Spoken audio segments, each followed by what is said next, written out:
বাঁশবাগানের মাথার উপর চাঁদ উঠেছে ওই, মাগো আমার শোলকবালা, কাজলা দিদি কই।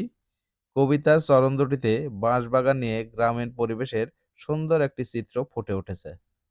বাঁশ, বাংলাদেশে এই বাঁশ শব্দটাই বেশ নেতিবাচক উপমায় ব্যবহার হয়। তবে আপনি জানেন কি এই বাঁশ পরিবেশ রক্ষায় কতটা ভূমিকা রয়েছে? এর অর্থনৈতিক এবং স্বাস্থ্য উপকারিতা কতটা? বাঁশ কোনো গাছ নয়, এটি মূলত এক ধরনের ঘাস এবং চিরসবুজ বহুবর্ষজীবী উদ্ভিদ। বাঁশ পাহাড়ি অঞ্চলের মানুষের খাদ্য হিসেবে ব্যবহৃত হচ্ছে, যার নাম বাঁশকরল। প্রাকৃতিক এসি হিসাবেও এটি দারুণ ভূমিকা রাখে। মাটি রক্ষা, নির্মাণ কাজ, দুর্যোগ থেকে রক্ষা, বস্ত্র এবং কাগজ শিল্প ব্যবহার, নিত্য ব্যবহার্য পণ্য প্রসাধনী তৈরিতেও বাঁশের ব্যবহার হচ্ছে। এত উপকারী এই উদ্ভিদের চাষ করতে বিশেষ কোনো যত্নের প্রয়োজন হয় না। তবে নির্বিচারে বাঁশ কাটা ও সেই অনুপাতে বাঁশ গাছ রোপণ না করার কারণে ক্রমেই হারিয়ে যাচ্ছে বাঁশঝাড়। সুতরাং আসুন সকলে মিলে বাঁশঝাড় না কেটে বেশি করে বাঁশ লাগানোর উপর জোর দেই। ধন্যবাদ সকলকে।